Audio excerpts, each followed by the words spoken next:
oras na ba?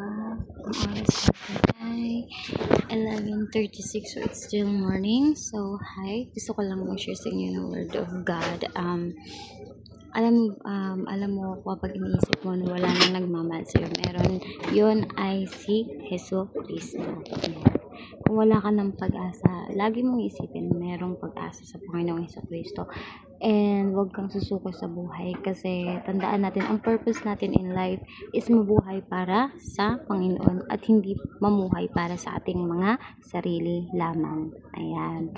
Kung hindi mo kayang mamuhay para kay Kristo, kaya mo mamuhay para sa ibang tao, sa pamilya mo. Alam kong walang taong namumuhay para sa sarili lamang niya. Okay, so ang akin namang i-share ngayong umaga is pagtalikod sa mga kasalanan at pagsisi, ayan, pagtanggap kay Kristo at pagbabagong buhay, ayan. Isa sa mahirap na gawain sa buhay is talaga magbago, like, yeah, experience ko yan, but we need to change ourselves. Mga gawain natin, yung mga habits natin, kailangan natin yung baguhin, ayan.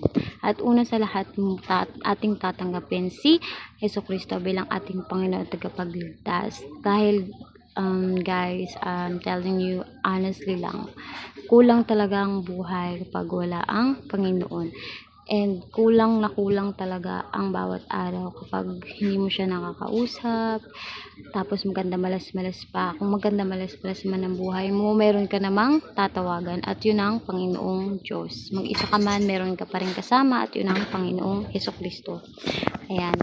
Tayo po'y magsisina sa ating mga kasalanan at tumawag sa ating Panginoon, tanggapin siya sa ating buhay, tayo'y magbago. Ayan.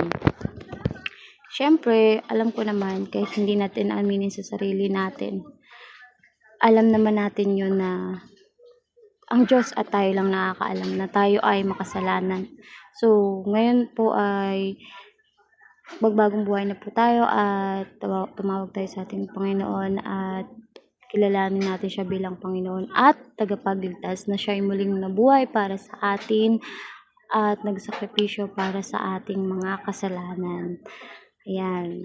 So, ang gagawin na po natin is maniwala, manampalataya at manalig na may Panginoong Diyos na nabuhay, namatay at muling nabuhay pagkalipas ng 3 araw. Ayan. Maniwala lang po tayo dahil yun po ang ating kailangang gawin, maniwala lamang at tayo po ay maliligtas.